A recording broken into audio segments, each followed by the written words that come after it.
दोस्तों, बांग्लादेश जो आज की डेट में डेवलप कंट्रीज की जोन में है, लेकिन क्या आप इमेजिन कर सकते हो कि आज से सिर्फ 50 साल पहले इस देश का पॉवर्टी रेट 80% से भी ज्यादा था। गरीबी और भूखमरी ने पूरे देश का बुरा हाल कर रखा था।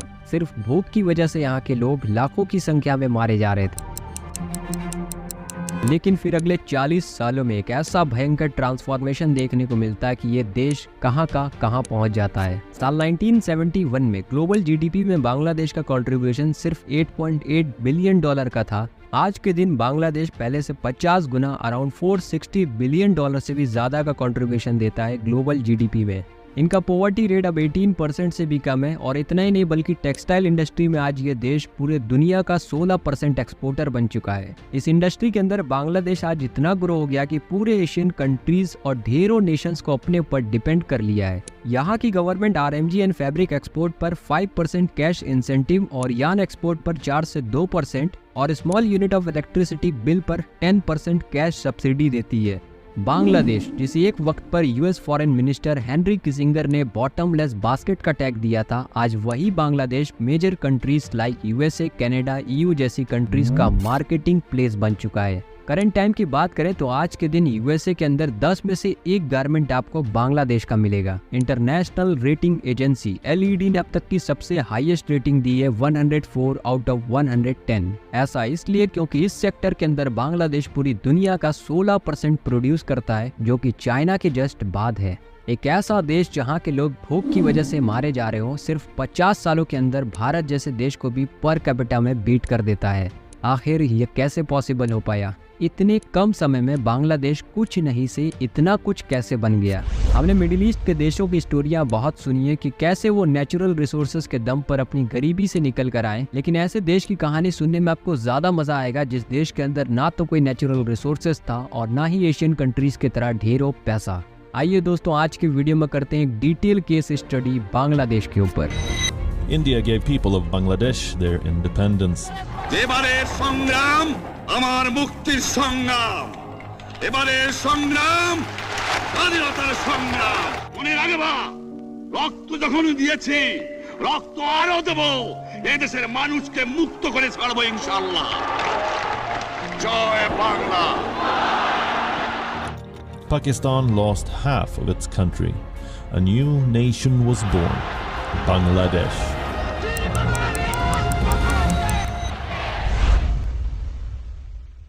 साल 1971 बांग्लादेश में आज़ादी की आवाज़ बुलंद होती है। पाकिस्तानी आर्मी और बांग्लादेशी रिवोल्यूशनरीज के बीच एक तरफ बड़ा घमासान जारी रहता है,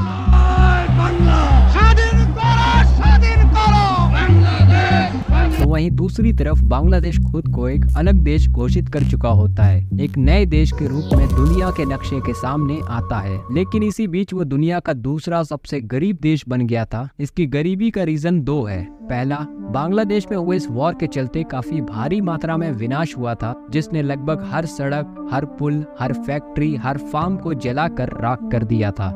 दूसरा, इस वॉर के सिर्फ 4 महीना पहले बांग्लादेश में एक बहुत ही मोस्ट डिस्ट्रक्टिव साइक्लोन आता है, जो कि इतिहास के खतरनाक पन्नों में दर्ज हो जाता है। इस साइक्लोन की वजह से बांग्लादेश का 1/5 हिस्सा पानी के अंदर डूब जाता है, जिसमें लगभग 5 लाख लोगों की जानें चली जाती है। एक रिपोर्ट्स के मुताबिक बांग्लादेश इस वक्त ऐसा दिख रहा था जैसे like the morning after a nuclear attack, एक परमाणु हमले की बात की सुबह की तरह। ये देश अपनी आजादी की शुरुआत में ही एक बिखरा हुआ राष्ट्र बन चुका था, जिसकी एवरेज लाइफ एक्सपेक्टेंसी 26 साल से कम और चाइल्ड मोर्टेलिटी रेट 37% से भी ज्यादा था। ऑन एन एवरेज यहाँ का एक इंसान 33 सेंट से भी कम पर अपना गुजारा करता था। यही नहीं बल्कि यहाँ के पॉपुलेशन का 1/5 हिस्सा सिर्फ 4 सेंट पर अपना दिन बिताता था। बांग्लादेश में मिडिल ईस्ट के देशों की तरफ कोई नेचुरल रिसोर्सेज भी नहीं था जो कि उनको उनकी गरीबी से दूर करता। यहाँ की वायलेंट पॉलिटिकल इंस्टेबिलिटी भी एक बहुत बड़ा मेजर रीजन है बांग्लादेश की गरीबी में, और उस वक्त इस चीज को दूर करने का दूर दूर तक कोई रास्ता नहीं दिख रहा था। साल 1972 में जब शेख मुजीबुर रहमान लिबरेशन वॉर में से एज अ प्रिजनर यानी राजनीतिक कैदी के रूप में समय बिताकर अपने टूटे हुए राष्ट्र में वापस लौटे, तो उनको एक डिफिकल्ट टास्क का सामना करना पड़ा। आवामी लीग के लीडर के रूप में स्वतंत्रता आंदोलन के पीछे प्राइमरी पॉलिटिकल फोर्स और बांग्लादेश को पूरी तरह से ठीक करना एज अ प्राइम मिनिस्टर उनकी रिस्पॉन्सिबिलिटी थी, जिसमें लॉ एंड ऑर्डर को जल्द से जल्द रिस्टोर करना, राजनीतिक संस्थानों और इंफ्रास्ट्रक्चर को ग्राउंड लेवल से बनाना और इकोनॉमिक डेवलपमेंट को वेल प्लान करना शामिल था। जी हाँ, और वो भी बगैर किसी रिसोर्सेज के, क्योंकि बांग्लादेश में वॉर के बाद रिसोर्सेज की बहुत कमी हो गई थी। ये सिचुएशन और खराब तब होती गई जब बांग्लादेश के वो लीडर्स जो यूनाइट हुए थे पाकिस्तान वॉर के समय, आजादी के बाद वो एक दूसरे से अलग होने लगे। रीजन सिर्फ एक ही था, अपनी खुद की सत्ता को कायम करना। सब के सब इकोनॉमिक एसेट्स और पॉलिटिकल पावर को अपने कंट्रोल में करना चाहते थे और इस वक्त बांग्लादेश के अंदर बुरी तरह से कियोस मचा हुआ था।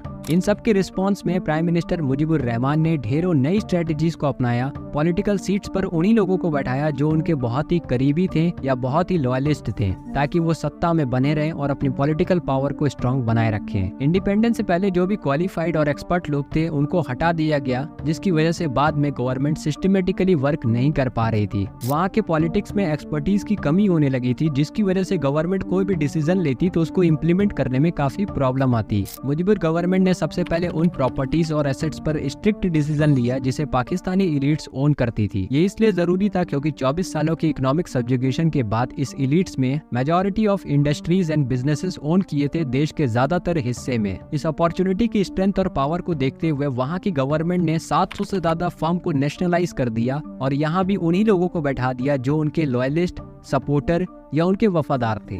इनमें से ज्यादातर के पास इन इंडस्ट्रीज को रन कराने के लिए कोई खास एक्सपर्टीज या नॉलेज नहीं थी। इस मूव से सरकार एक सोशलिस्ट इकोनॉमिक सिस्टम क्रिएट कर रही थी, जिसके रिजल्ट में बैंकिंग और इंश्योरेंस सेक्टर में गवर्नमेंट का कब्जा हो गया और साथ ही 92% ऑफ इंडस्ट्रीज भी गवर्नमेंट के ही अंडर थी। अब प्राइवेट सेक्टर के जो बचे हुए लोग थे वो हैवी रेगुलेशन और इम्पोर्ट रेस्ट्रिक्शन की वजह से खुद को दबा हुआ महसूस करने लगे थे। इस बीच वहाँ की गवर्नमेंट ने यह भी डिसीजन लिया कि जब तक फॉरेन इन्वेस्टमेंट गवर्नमेंट के साथ पार्टनरशिप नहीं करेगी तब तक वो गैर कानूनी रहेगा और मुजीबुर गवर्नमेंट की ये सबसे बड़ी गलती साबित हुई। इसी घटिया मैनेजमेंट और डिसीजन की वजह से वहाँ की कंट्रोल्ड इकोनॉमी बुरी तरह से लड़खड़ाने लगी।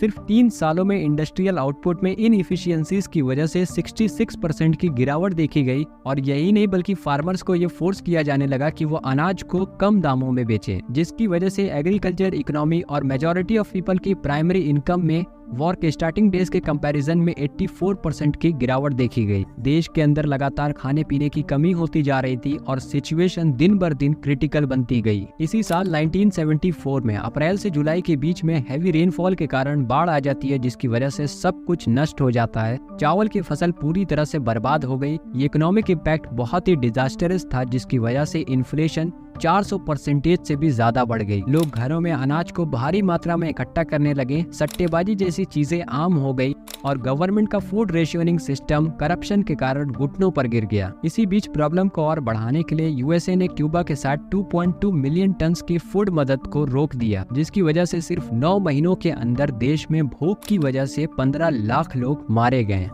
इस इंसिडेंट ने मुजीबुर की गवर्नमेंट को काफी कमजोर कर दिया था, क्योंकि इसके बाद कई सारी पॉलिटिकल पार्टीज और लोगों ने प्रोटेस्ट करना शुरू कर दिया। मुजीबुर की गवर्नमेंट को ये साफ दिख रहा था कि अगर कुछ किया नहीं गया तो हम सत्ता से हट सकते हैं, जिसकी वजह से वो एक डिक्टेटर के रूप में काम करने लगे और प्राइम मिनिस्टर और प्रेसिडेंट दोनों की पावर को अपने हाथों में ले लिया। अपने खुद की पैरामिलिट्री फोर्सेस बनाई, जिसका इस्तेमाल अपोजिशन पार्टी और लोगों को डरा धमका कर रखने के लिए किया जाता।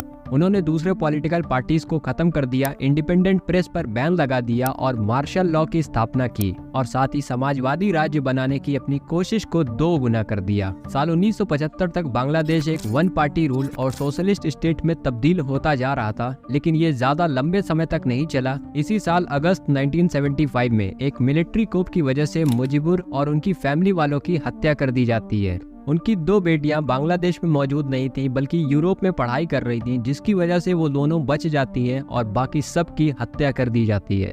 बांग्लादेश में इस वक्त पूरी तरह से पॉलिटिकल कियोस मचा हुआ था। फिर कुछ टाइम बाद जब मामला थोड़ा शांत हुआ तो मार्शल लॉ के एडमिनिस्ट्रेटर जनरल जियाउर रहमान, जिन्हें जिया के नाम से ज्यादा जाना जाता था, वो 1977 में बांग्लादेश की सत्ता में आते हैं। फिर उन्होंने BNP बांग्लादेश नेशनलिस्ट पार्टी की स्थापना की और बांग्लादेश के अंदर कई सारी चीजों को सही करना शुरू किया, जिसमें उनका सबसे सक्सेसफुल मिशन था फॉरेन एड को अपनी तरफ अट्रैक्ट करना। और वैसे भी वेस्टर्न कंट्रीज और इंटरनेशनल डोनर्स बांग्लादेश की आज़ादी के बाद से ही उसकी हेल्प करने के लिए तैयार थे, लेकिन उनकी प्री कंडीशन ये थी कि बांग्लादेश पहले सोशलिज्म से लिबरलाइज्ड इकोनॉमिक सिस्टम की ओर शिफ्ट हो, जो कि मुजीबुर की गवर्नमेंट में पॉसिबल नहीं था। हालांकि जब जियाउर रहमान सत्ता में आए तब तक बांग्लादेश की सिचुएशन काफी क्रिटिकल हो गई थी और मदद करना नेसेसिटी बन गया था।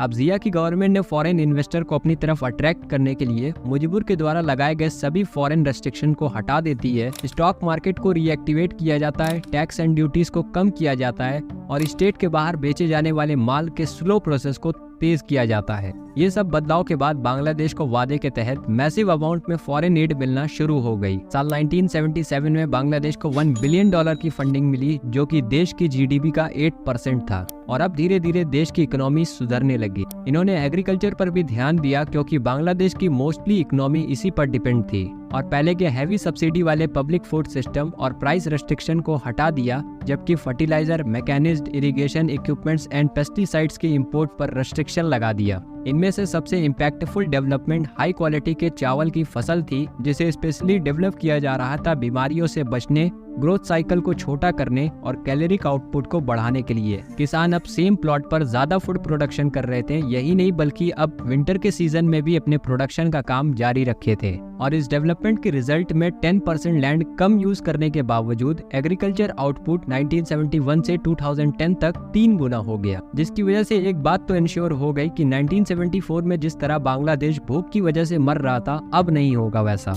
इन सभी इनिशियल सक्सेस के बावजूद, जिसमें इकोनॉमी सिर्फ 5 सालों में जस्ट डबल हो गई, जिया ने अब और इकोनॉमी में सुधार न करने का डिसीजन लिया। साल 1980s में फॉरेन एड में गिरावट और खराब फसल के साथ इकोनॉमिक ग्रोथ स्लो हो गया। बांग्लादेश की जनता अब जियाउर रहमान से उतना खुश नहीं थी, इस वजह से इस बार वो सत्ता में नहीं आते हैं और बांग्लादेश एक बार फिर से पॉलिटिकल इंस्टेबिलिटी को फेस करता है। फिर 1983 में आर्मी चीफ हुसैन मोहम्मद इरशाद बांग्लादेश की भागदौड़ अपने हाथों में संभालते हैं और अपने पॉलिटिकल पावर को सॉलिडिफाइड करते हैं सत्तावादी कामों से। मुजीबुर की तरह ये भी यूनियंस और राइवल पॉलिटिकल पार्टीज को गैर कानूनी घोषित कर देते हैं, लोकतंत्र को डिसबैंड कर देते हैं और फिर से कंट्री में एक बार मार्शल लॉ की स्थापना करते हैं। इलेक्शन जीतने से पहले उन्होंने ये वादा किया था कि वो देश को लोकतंत्र में बदलेंगे, जबकि ऐसा वो कुछ नहीं करते, बल्कि चुनाव जीतने के लिए वो चुनाव के अंदर हेरा फेरी भी करते हैं। बट इरशाद गवर्नमेंट ने एक बड़ा अच्छा काम किया कि जिया की गवर्नमेंट ने जो इकोनॉमिक ग्रोथ के प्रोसेस को स्लो कर दिया था, उसको वो वापस से तेज करते हैं। प्राइवेट सेक्टर में मुजीबुर एरा के सभी लोगों को ऑलमोस्ट हटा दिया, स्टेट इंडस्ट्री का बहुत बड़ा हिस्सा प्राइवेट कर दिया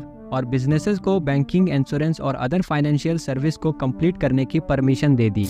उन्होंने साउथ कोरिया, ताइवान, हांगकांग और सिंगापुर जैसी डेवलप कंट्रीज को देखते हुए एक एक्सपोर्ट प्रोसेसिंग जोन स्टेबलाइज करने की शुरुआत अपने देश के साउथ ईस्ट हिस्से में की। इस 450 एकड़ के एरिया में कंपनीज को ये अलाउड कर दिया कि वो मशीनरी, इक्विपमेंट और मैन्युफैक्चरिंग मटेरियल को टैक्स फ्री इंपोर्ट कर सकते हैं, जब तक कि उनके सामान का प्रोडक्शन स्ट्रिक्टली यूज होता रहे एक्सपोर्ट के लिए। देखा जाए तो टैक्स फ्री करना एक तरह का फाइनेंशियल टूल है जिसे इस्तेमाल किया गया बांग्लादेशी बिजनेसेस के लिए, ताकि फॉरेन कंपनीज ज्यादातर अपने देश से लेन देन करे। एक हैरान कर देने वाली बात यह कि इरशाद गवर्नमेंट के सभी इकोनॉमिक रिफॉर्म्स में से सबसे इम्पोर्टेंट डेवलपमेंट वो था जो वो नहीं करना चाहते थे।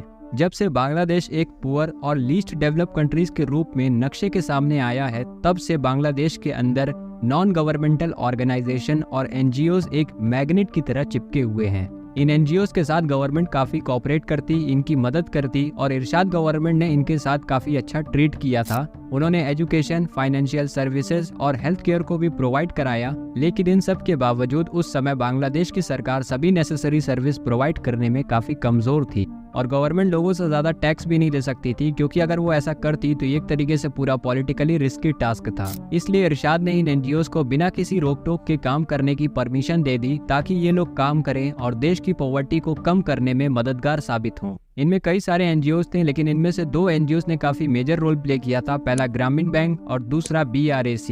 1976 में यूनिवर्सिटी के प्रोफेसर मोहम्मद यूनुस ग्रामीण बैंक के फाउंडर थे, जो कि अपने घर के पास के एक छोटे से विलेज जोबरा की गरीबी और गरीब लोगों को काफी पास से ऑब्जर्व किया उन्होंने पाया कि इस गांव की सबसे बड़ी प्रॉब्लम है लैक ऑफ मनी। अगर ये इन्हें मिल जाए तो ये अपनी प्रोडक्टिव कैपेबिलिटीज को बढ़ा सकते हैं। बट देश का फाइनेंशियल सेक्टर काफी कमजोर था। बैंक पुअर पीपल को स्मॉल अमाउंट ऑफ लोन भी नहीं देती, इन केस अगर देती तो उसका इंटरेस्ट रेट बहुत हाई रहता। दैट्स वाई मोहम्मद यूनुस अपने ऑब्जर्वेशन के बाद एक कमाल का आइडिया लाते हैं लोगों के लिए, और वो था माइक्रो क्रेडिट। उन्होंने गांव के सभी लोगों को कहा कि आप 5-5 लोगों का ग्रुप बना लो और वो सभी ग्रुप को अपने पास से micro credit as a loan देने लगे। और ना सिर्फ वो लोगों को लोन देते हैं बल्कि उन्हें गाइड भी करते हैं कि इस पैसे को आप सही जगह कैसे इस्तेमाल कर सकते हो। जैसे कि उन्होंने बताया कि आप प्रोडक्टिव एसेट्स को खरीदो, फार्मिंग इक्विपमेंट्स को इम्प्रूव करो या फिर कोई एक स्मॉल बिजनेस स्टार्ट करो। सजेशन देने का उनका दूसरा मोटिव ये था कि जो लोग एज अ लोन उनसे ले रहे हैं उनको वापसी करते टाइम किसी प्रॉब्लम को फेस ना करना पड़े, और इन केस अगर कोई प्रॉब्लम आती है तो उस ग्रुप के सारे लोग रिस्पॉन्सिबल होंगे और वो सभी लोग अपनी फ्यूचर क्रेडिट को भी खो देंगे।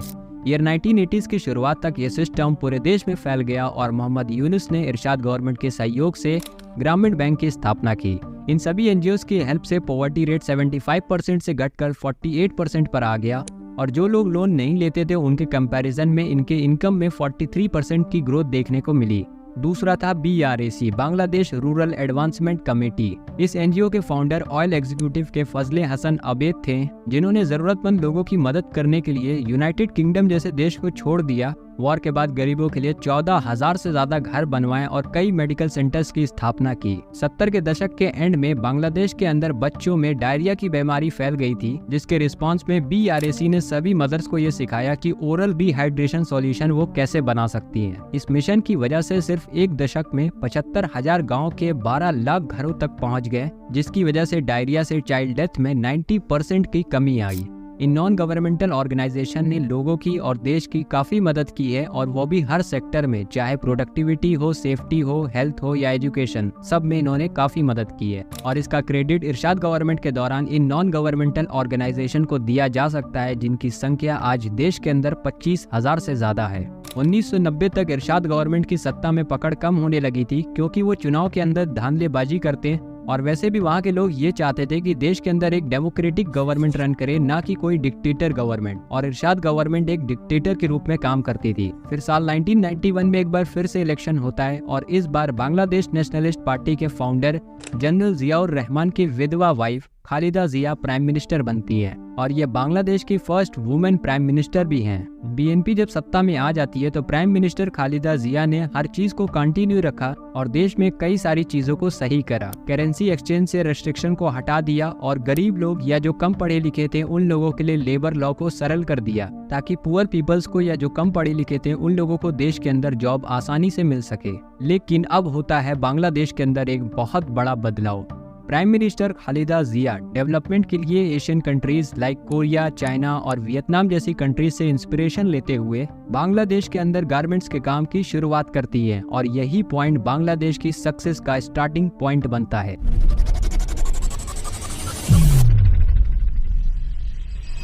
क्योंकि साउथ कोरिया, चाइना और वियतनाम से जो भी गारमेंट्स बनकर डेवलप कंट्री में जाता, उन पर इंपोर्ट टैक्स काफी ज्यादा होता था, जिसकी वजह से कंट्रीज को गारमेंट काफी कॉस्टली मिलता और वो कॉस्टली बेचते। साउथ कोरिया, चाइना और वियतनाम जैसी कंट्रीज का इंपोर्ट टैक्स ज्यादा होने का एक मेजर रीजन ये भी है कि इन कंट्रीज में लेबर कॉस्ट बहुत ज्यादा है। अब क्योंकि बांग्लादेश में पॉवर्टी बहुत ज्यादा है, इसी चीज को ध्यान में रखते हुए बांग्लादेश ने ये सोचा कि अगर हम गारमेंट्स के काम को शुरू करते हैं तो हम डेवलप कंट्रीज को कम से कम टैक्स में इंपोर्ट कर सकते हैं। इसके दो रीजन है। पहला, बांग्लादेश में वर्कर्स बहुत ज्यादा हैं, और दूसरा, उनमें से ऑलमोस्ट बेरोजगार हैं, जिसकी वजह से वो किसी भी कॉस्ट पर काम करने के लिए तैयार हो जाएंगे। साउथ कोरिया की एक बड़ी कंपनी दाइवू ने बांग्लादेश की देश LED नाम की एक कंपनी के साथ मिलकर बांग्लादेश के अंदर गारमेंट्स का काम को शुरू किया। बांग्लादेश एक लीस्ट डेवलप कंट्री है, इसलिए इन्हें डेवलप कंट्रीज की तरफ से ड्यूटी फ्री ट्रेड का लाइसेंस भी मिल गया। अब क्योंकि बांग्लादेश के अंदर वर्कर्स बहुत ज्यादा थे, इसलिए टेक्सटाइल इंडस्ट्री का काम काफी तेजी से चलने लगा और बांग्लादेश एक सूटेड नेशन की तरह ग्रो होने लगा। देश के अंदर वुमेन एम्पावरमेंट को काफी ध्यान में रखा गया और टेक्सटाइल इंडस्ट्री के अंदर वर्कर्स के लिए 90% से ज्यादा वुमेन्स को ही हायर किया गया। मेंस को ज्यादातर काम मिल ही जाता था, लेकिन वुमेन्स खाली बैठी रहती थी, जिस वजह से इस पर ध्यान दिया गया और इस इंडस्ट्री के अंदर 90% से ज्यादा वुमेन्स को रखा गया। बांग्लादेश की गारमेंट इंडस्ट्री की ग्रोथ को अगर हम देखें तो इस सेक्टर में 1991 से 2021 तक $600 मिलियन का हुआ करता था और आज वही ग्रोथ बढ़कर $34 बिलियन का हो चुका है। आज की डेट में बांग्लादेश चाइना के बाद दुनिया का दूसरा सबसे बड़ा गारमेंट मैन्युफैक्चरर बन चुका है। इतना ही नहीं बल्कि बांग्लादेश के चीप लेबर देश की ग्रोथ में काफी मेजर रोल प्ले करते हैं। 80s और 90s के समय में पूरी दुनिया के अंदर वर्कर्स की काफी जरूरत पड़ने लगी। अब क्योंकि बांग्लादेश के अंदर काफी चीप लेबर मिलते थे, इस वजह से gulf countries like Saudi Arabia, Dubai, UAE, Qatar, Bahrain और कई सारे छोटे नेशंस में इन्हें इनवाइट किया जाने लगा। बांग्लादेश के वर्कर्स की काफी डिमांड होने लगी और ये पूरी दुनिया भर में कोने कोने में जाकर काम करने लगे। अब इससे हुआ ये कि बांग्लादेश के लोग बाहर जाकर पैसा कमा रहे थे और वो बाहर का पैसा अपने देश में कमा कर भेज रहे थे। अगर इनकी रेवेन्यू को देखें कि जो बाहर से पैसा कमा कर अपने देश में भेज रहे थे वो 1990s में $778 मिलियन का था और 2010 में बढ़कर $10.8 बिलियन पर पहुंच गया था। और इस दो फैक्टर पर जब बांग्लादेश ग्रो करना शुरू किया तो वहां की जीडीपी काफी तेजी से बूस्ट होने लगी। और अब फाइनली समय आता है कि गवर्नमेंट अपने पावर सेक्शन में, इंफ्रास्ट्रक्चर में और ट्रांसपोर्टेशन में पैसा इन्वेस्ट करना शुरू करती है। बांग्लादेश ने अपने कैपिटल ढाका से सभी कंट्रीज के साथ इजीली कनेक्ट करने के लिए एक शानदार कोशिश की। बांग्लादेश के अंदर पद्म ब्रिज और बंगबंधु ब्रिज बनाया गया जिसकी हेल्प से उनकी राजधानी से इजीली कनेक्ट किया जा सके और लोग बगैर किसी प्रॉब्लम के एक जगह से दूसरी जगह अपने सामान को इजीली ट्रांसपोर्ट कर सके। इस टेक्सटाइल इंडस्ट्री की वजह से जो बांग्लादेश लीस्ट डेवलप कंट्रीज में आता था वो 2026 तक उसके ऊपर से ये टैग हट जाएगा और न सिर्फ हटेगा बल्कि वो डेवलप कंट्रीज के जोन में आना शुरू हो जाएगा। अब बांग्लादेश की एक टेक्सटाइल इंडस्ट्री की ग्रोथ अपने आप में एक मजेदार स्टोरी है जिसके ऊपर एक फुल डेडिकेटेड वीडियो बन सकती है। इस वीडियो में हम उस चीज को ज्यादा कवर नहीं कर रहे हैं क्योंकि ये वीडियो की लेंथ काफी लंबी हो जाएगी, बट श्योर कि इस चीज के ऊपर जल्द ही एक वीडियो आएगी और उसमें हम पूरी तरीके से एक्सप्लेन करेंगे। वेल दोस्तों, ये था बांग्लादेश का इतिहास कि कैसे उसने सिर्फ 50 सालों के अंदर इंडिया जैसी कंट्रीज को भी पर कैपिटा के मामले में बीट कर दिया और आज चाइना के बाद दुनिया का दूसरा सबसे बड़ा गारमेंट मैन्युफैक्चरर बन चुका है। कैसे वो इतनी गरीबी पर था और आज वो कितनी तरक्की पर है। वेल दोस्तों, अगर वीडियो पसंद आई हो तो प्लीज लाइक करिएगा क्योंकि ये 10, 15, 20 मिनट की वीडियो को बनाने में हफ्तों का टाइम लगता है, एफर्ट लगता है, तब जाकर ये 10, 15, 20 मिनट की वीडियो आपके सामने आती है। चैनल पर पहली बार आते हैं तो सब्सक्राइब कर लीजिएगा, ये आपके लिए तो फ्री है लेकिन इससे हमको काफी मोटिवेशन मिलता है।